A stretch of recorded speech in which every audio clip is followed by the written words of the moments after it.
berada di posisi nasional ya, otomatis harus diturunkan sampai tingkat manapun, sampai sektor-sektor industri, sektor pekerjaan, sektor pendidikan, semua harus mengarah ke penganutamaan gender. Nah, kesetaraan gender di sini juga menjadi indikator ya. Kemarin kan ada namanya indikator untuk kesetaraan gender IKG.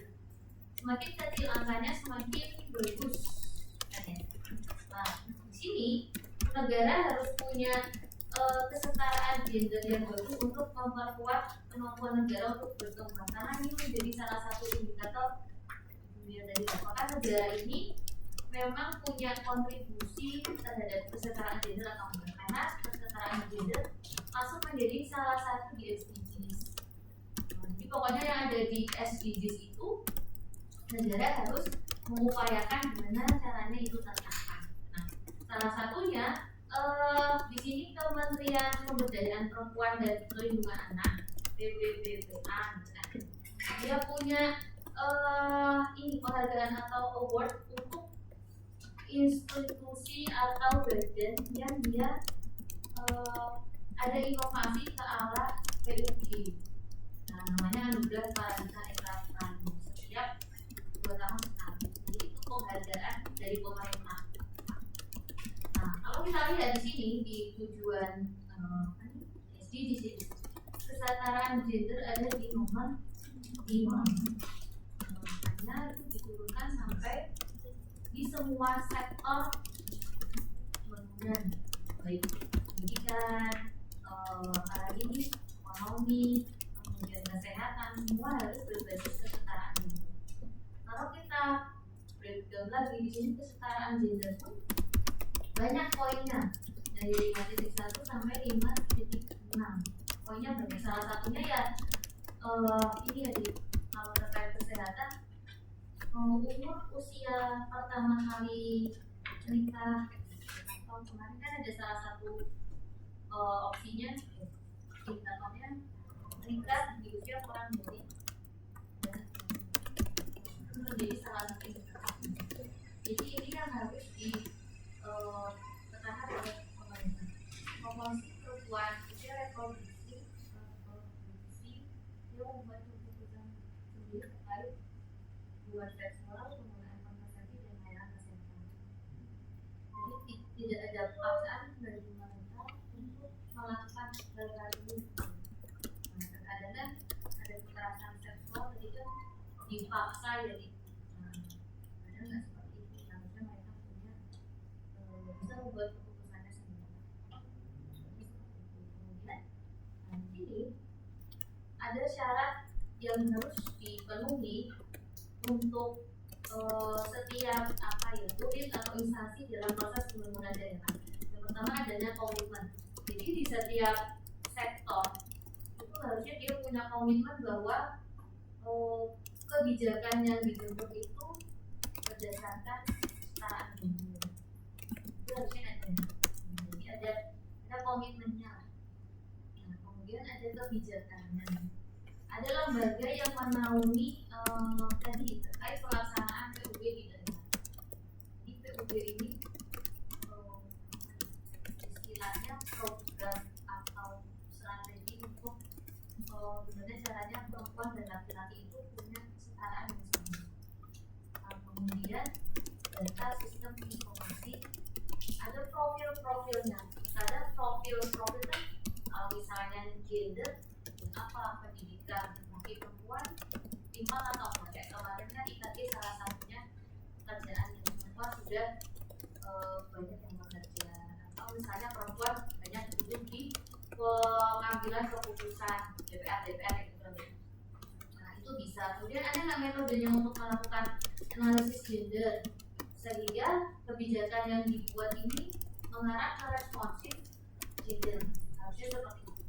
Yang terakhir terkait peran serta masyarakat. Nah, contoh yang tadi ada apa tadi children itu ya, itu namanya kalau NGO atau LSM dan Indonesia. Banyak LSM di Indonesia, maksudnya di dunia yang dia punya base camp di Indonesia. Dananya dari mana? LSM dananya dari mana? dari biasanya dia punya donor dari luar, misalnya riset masih dengan atau ayo tadi punya dengan itu, jadi tadi dananya itu dari donor kebanyakan seperti itu, karena kan LSM juga di bawah pemerintah ya, dan mungkin ada ya dana pemerintah yang jatuh ke LSM, kita bisa kerjasama juga. Nah LSM ini biasanya dia juga nggak hanya bekerja sendiri, tapi tetap harus bareng-bareng sama pemerintah, jangan sampai programnya ini sangat jauh ya. Misalnya kalau kalian pernah dengar ada kalau di Indonesia itu ada namanya LSM bawahannya WHO gitu, yang dananya dari WHO dia bergerak di bidang TB, HIV, TB gitu atau imunisasi. Nah, karena itu tiga sektor itu yang mereka pahami itu sangat masalahnya tuh tinggi, urgent, harus segera diselesaikan. Jadi masing-masing wilayah tuh pasti prioritas masalahnya gitu. Nah, kemudian salah satu prasyarat memiliki peran penting dalam pelaksanaan PUB dan adalah ketersediaan dokumen tadi.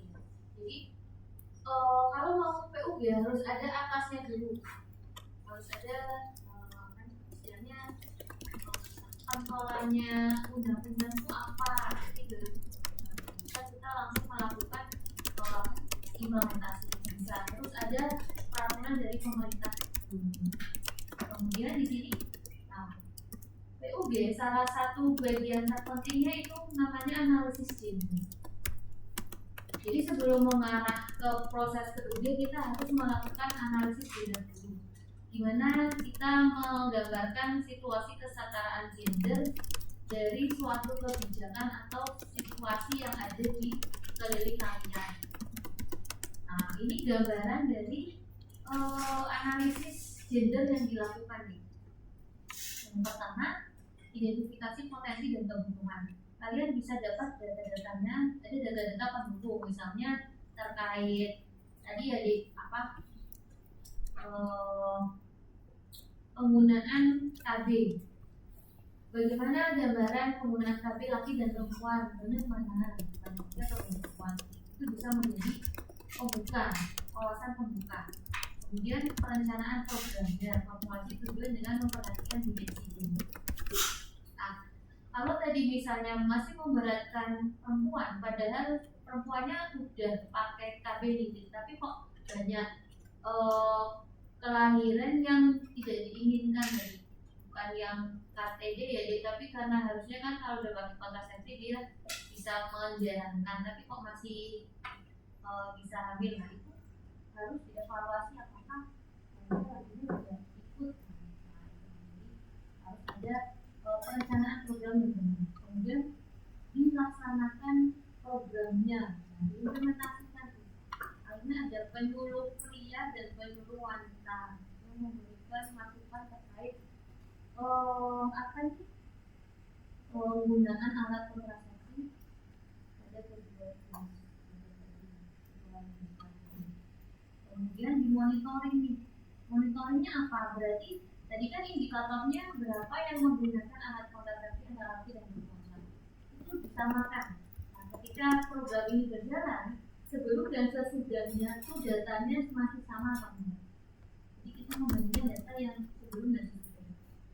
Sebelum ada program seperti apa, sesudah ada program seperti apa. Jadi kita bisa tunjukkan bahwa program yang tadi dilaksanakan itu ternyata efektif dan efisien untuk mengatasi masalah ini. Di sini partisipasi laki dan perempuan sesuai dengan kemampuannya, kebutuhannya dan aspirasinya. Nah, ini gambarannya nih. 4 fokus analisis gender. Jadi di sini ada 4 ya. Pertama akses. Misalnya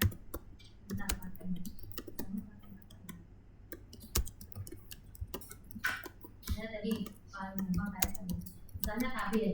Di sini apakah KB manfaat B ini bisa diakses oleh laki dan perempuan. Harusnya kan bisa ya, laki perempuan kan punya akses yang sama. Tinggal ke Polykes Pro kan juga selesai, semua aksesnya sama. Kedua, partisipasi. Nah, ternyata yang berpartisipasi ini lebih banyak perempuan dibandingkan laki-laki, padahal kan aksesnya sama tuh. Aksesnya sama, harusnya partisipasinya sama. Ternyata enggak. Kemudian kontrol. Nah, di kontrol ini kita bisa lihat siapa yang berperan mengambil keputusan terkait pasangan tadi.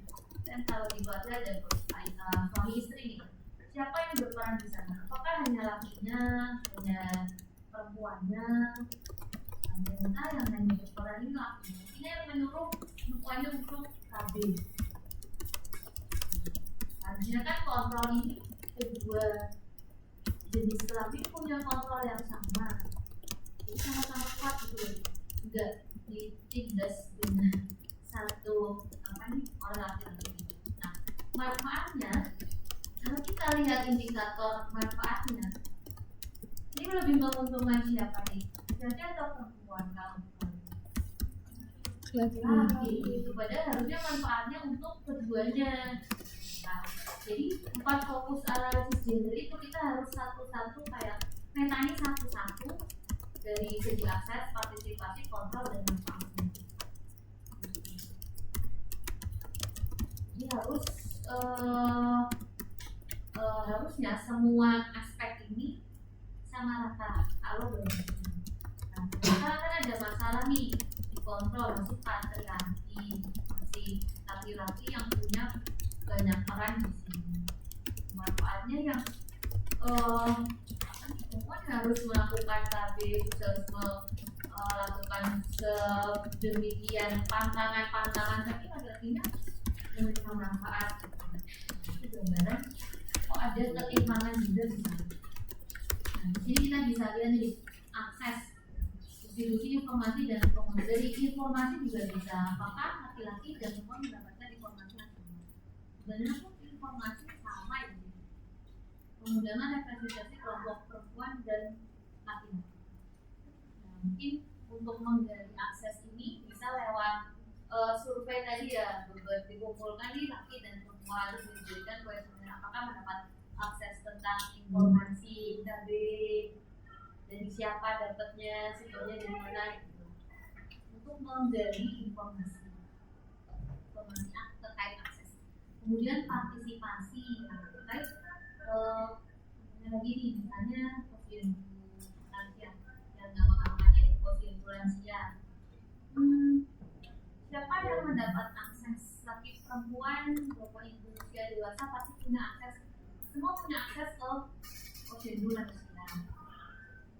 Sudah mendapatkan informasi lengkap dari kader, dari petugas kesehatan juga dapat, dia sudah masuk WA group juga. Tapi ketika pelaksanaan partisipasi yang datang cuma yang perempuan.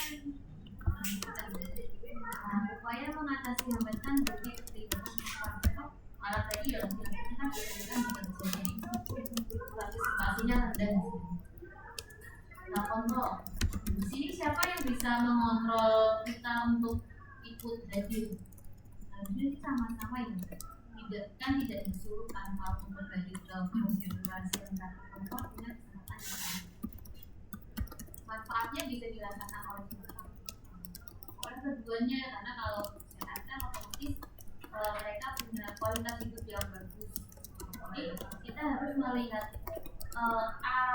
APM di singkatan akses, kontrol, partisipasi, manfaat, APM. Kita harus lihat ini analisis gender itu berdasarkan 4 aspek ini. Nah, kemudian analisis gender ini juga mengandung muatan tadi akses, partisipasi, kontrol, manfaat bagi perempuan dan laki-laki. Jadi kita lihatnya jangan cuma perempuannya deh, tapi yang laki juga dilihat. Karena kan mau kesetaraan gitu. Nah, kemudian dilihat nih ada nggak penghambat internalnya di lembaga itu atau eksternal di masyarakat. Nah ini kita kalau misalnya mau lihat faktor penghambat sama faktor penghambat internal apa posisikan dulu, kita ini mau di sebagai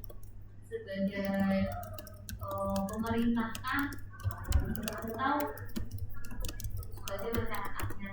Jadi kan sudut pandangnya beda ya. Jadi kita harus memposisikan diri kita ini di pemerintahnya atau di luar pemerintah. Sehingga jelas internal itu kalau pemerintah ya organisasi pemerintahnya, kalau eksternalnya berarti masyarakat.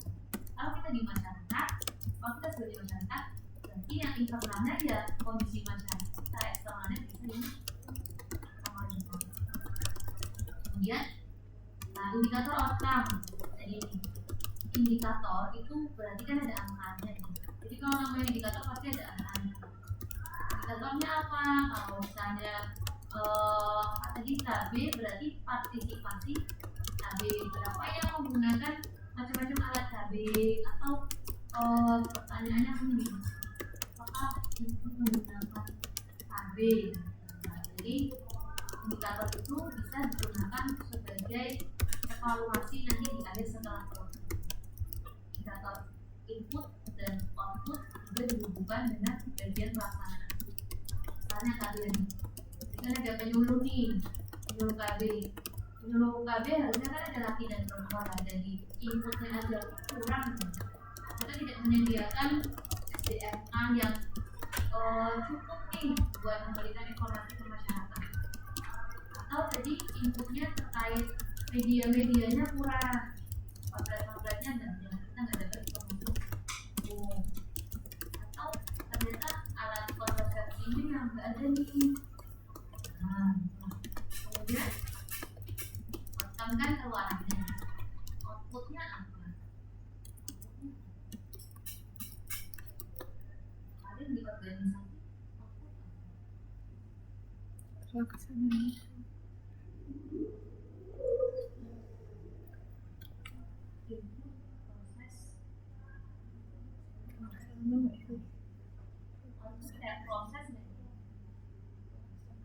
pelaksanaan proses pelaksanaan ini ada nggak monitoringnya, supervisinya? Itu harus dilakukan selama kegiatan itu berlangsung. Nah, di sini ada teknik analisis gender, jadi ada dua, ada model Harvard sama model Moser. Nah, apa yang harus dilakukan? Ini biasanya dilakukannya di tingkat, misalnya di tingkat kabupaten, berarti ya oleh Pemda. Ketika Pemda mau melakukan program yang berarah ke kesetaraan gender, mereka harus melakukan analisis gender dari tujuan, komponen, parameter seperti apa dan kegiatan. Nanti kalian bisa lihat contoh-contoh Pemda melakukan analisis gender. Misalnya tujuannya menunjukkan investasi dan kontribusi ekonomi membantu perencanaan politik.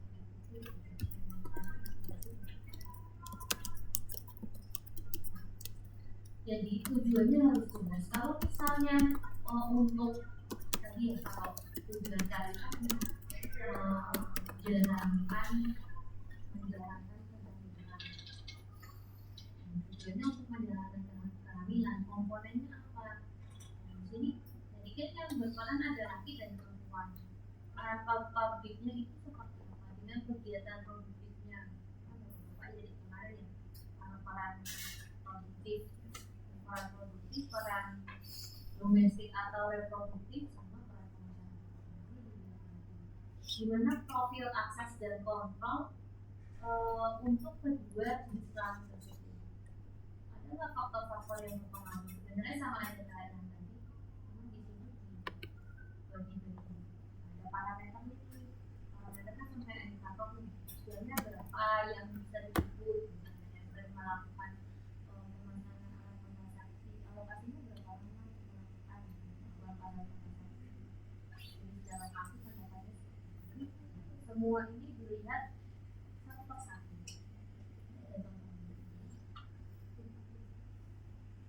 Misalnya gini, penanganan pemberdayaan perempuan dan analisis gender, ada penentuan kebijakan kan juga disebutkan di artikel bahwa stunting itu salah satunya karena tadi ya wanita punya peran ganda, kerja, jadi ibu, jadi anak, orang tua. Studi ini mereka memperlihatkan bahwa kasus malnutrisi itu sangat dipengaruhi oleh banyak faktor sosial, budaya, ekonomi, termasuk tingkat pendidikan dan kesetaraan gender. Jelas. Dalam perspektif gender, malnutrisi anak merupakan akibat dari kurangnya kepemimpinan sumber daya bagi perempuan dalam keluarga masyarakat. Jadi yang udah misalnya dari guru pabrik sampai perempuan harus masih kerja, kemudian harus melakukan kegiatan domestiknya, asal asuh ke anaknya juga kurang, akhirnya mereka tidak punya kontrol untuk dirinya sendiri. Yang punya kontrol adalah laki-laki, sehingga itu malah jadi dampaknya bisa nggak cuma ke dirinya tapi ke anak-anak. Misalnya masih punya anak balita, ketika ibunya sangat capek, stres, mempengaruhi asinya, asinya jadi kurang berkualitas. Padahal harusnya ibu yang menyusui harus dibuat belum selesai masa cutinya, jadi kan di pabrik 3 bulan ya, tapi 3 bulan. Tapi mungkin karena suatu hal belum masuk modal, belum selesai 3 bulan. Itu yang menyebabkan beban kerja yang berat sehingga mempengaruhi kondisi anaknya. Nah, itu kan salah satunya yang berperan juga gender ya. Kenapa kontrol ini hanya dipegang oleh laki-laki? Itu perempuan tidak punya kesempatan untuk bareng-bareng memberikan pendapatnya untuk mendapatkan satu kata kesepakatan. Jadi di sini kalau misalnya mau membahas malnutrisi yang dikaitkan dengan kesetaraan gender itu bisa menentukan lagi yang berbeda pada laki.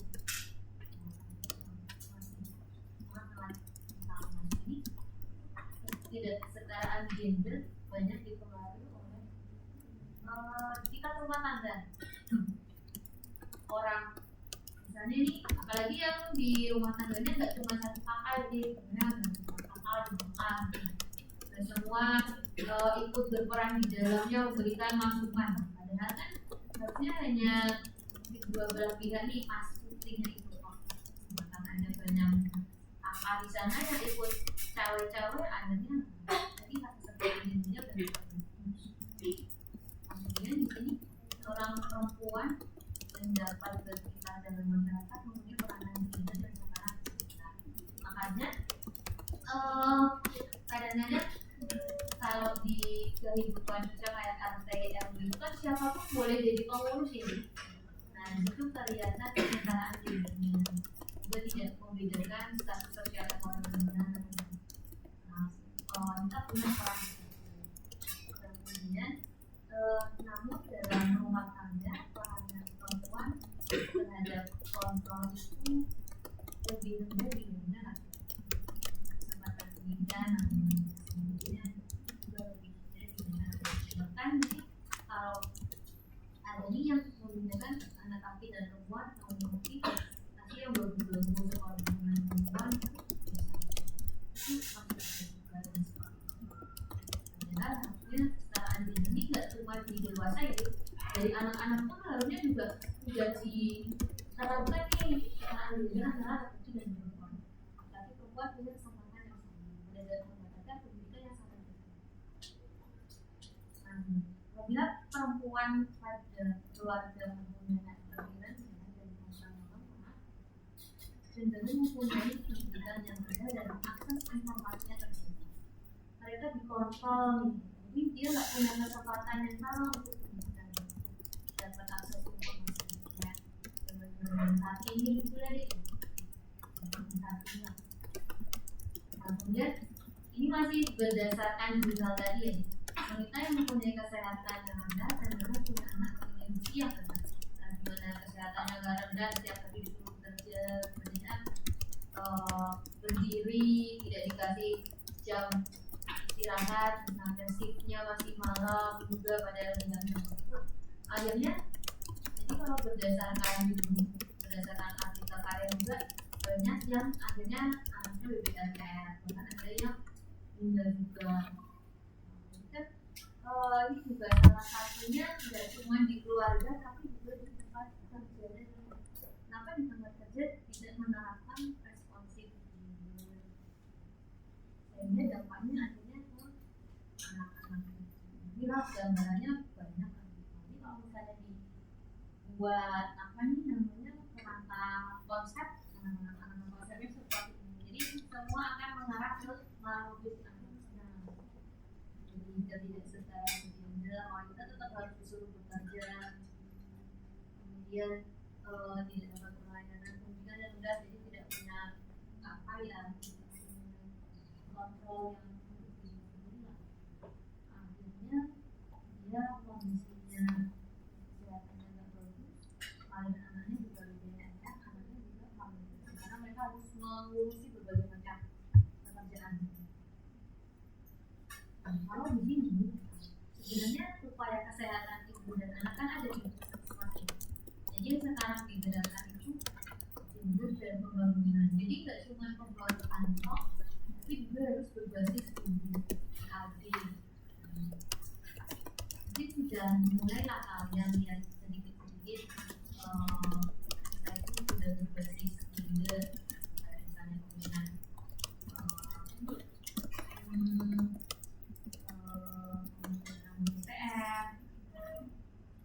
rakyat gitu lah, kan semua dari semuanya dia membawa risiko. Nah, strategi di sini biar kesetaraan gendernya bagus. Pertama, peningkatan pendidikan perempuan. Jadi perempuan ini boleh sangat-sangat boleh untuk mempunyai pendidikan yang tinggi. Kemudian penyediaan kesehatan itu yang karena jadi pendidikan yang melahirkan itu. Kalau misalnya di kota masih oke lah, semua ini aksesnya gampang. Orang di pelosok maka sudah harusnya kalau kita didatangkan bidannya ke daerah. Kemudian untuk promosi kesehatan yang berkaitan dengan perempuan perlu disosialisasikan kemudian dapat sosialisasi tidak cuma perempuannya tapi juga misalnya makanya juga kalau misalnya di situ banyak kakak, apalagi terkait ibu yang lagi hamil bersalin, itu harus diberikan informasi nggak cuma ke ibunya tapi ke keluarganya. Dan semua program tersebut perlu bernuansa dan bernuansa. Kadang-kadang masalah sosiokultural ini tuh yang membuat ketimpangan gender, patriarki, membuat tidak setara. Jadi metode yang dilakukan pun di setiap daerah pasti beda ya, karena kan masing-masing punya kekasannya, mungkin disamaratakan. Kalau dulu tuh ada salah satu dosennya punya penelitian terkait merokok. Sebenarnya merokok di sekitar ibu hamil kan nggak boleh. Nah, dia punya programnya. Pokoknya bapak ini nggak boleh merokok radius berapa itu dari rumah tempat kan bukan rumahnya kan, tapi sebenarnya rumah tetangga. Jadi saling nggak bisa merokok juga. Nah itu lah, jadi akhirnya mereka merokok di tempat jadi nggak boleh saling radius berapa kanan kiri depan lagi di depan. Itu salah satunya juga responsif gender, jadi melindungi keluarga dari paparan. Karena tadi kalau udah budaya misalnya yang dibimbing kan kebanyakan mereka merokok kayak di Wonosobo, di Temanggung gitu kan, mereka mengalami merokok itu. Ini di NTB sih kalau jadi itu yang dibuat adalah kebijakan. Gimana caranya membuat kebijakan yang berbasis gender? Sulit nggak membuat program udah punya sistem yang sulit di awal aja sulit, apalagi diteruskan. Jadi nantinya ketika membuat teman-teman misalnya nanti di masa depan menjadi pemegang kebijakan, jangan lupa bikin kebijakan yang responsif juga. Mungkin ada nanti yang jadi DPR,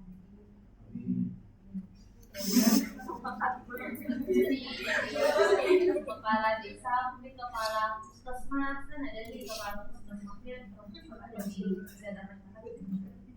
Nah, jadi banyak yang bisa dilakukan terkait pengaruh-pengaruh. Ini ada mau ditanyakan deh. Ini sama kamarnya. Ada yang mau ditanyakan terkait analisis gender. Jadi perlu apa ya? Membaca banyak referensi untuk melakukan dari analisis.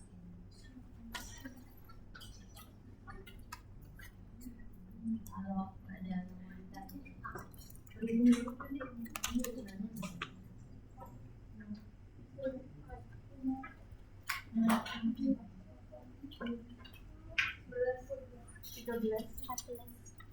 Lima belas.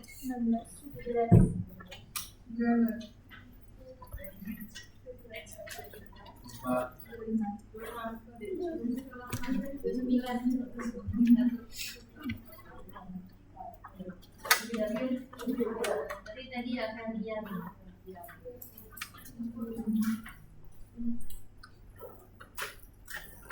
Kenapa di?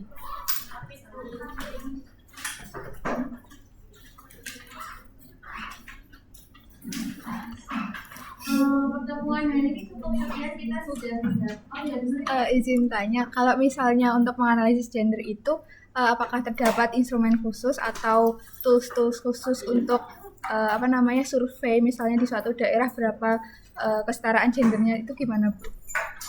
Kalau tadi APKM bisa didapatkan dari data-data sekunder, tapi kalau toolsnya tadi loh ada Harvard, toolsnya tadi itu toolsnya. Tapi kalau data-datanya bisa dari data sekunder atau lewat survei. Itu kita bahas lagi tentang ini tekniknya, Rosner sama Harvard. Tapi kalau data-data bisa dari mana aja, bisa mau pakai data primer, mau pakai data sekunder. Terima kasih Bu. Ya, udah saya tutup. Terima kasih sudah banyak mendapat sharing kasus-kasus ketidaksetaraan gender di Indonesia. Terima kasih. Wassalamualaikum warahmatullahi wabarakatuh. Waalaikumsalam.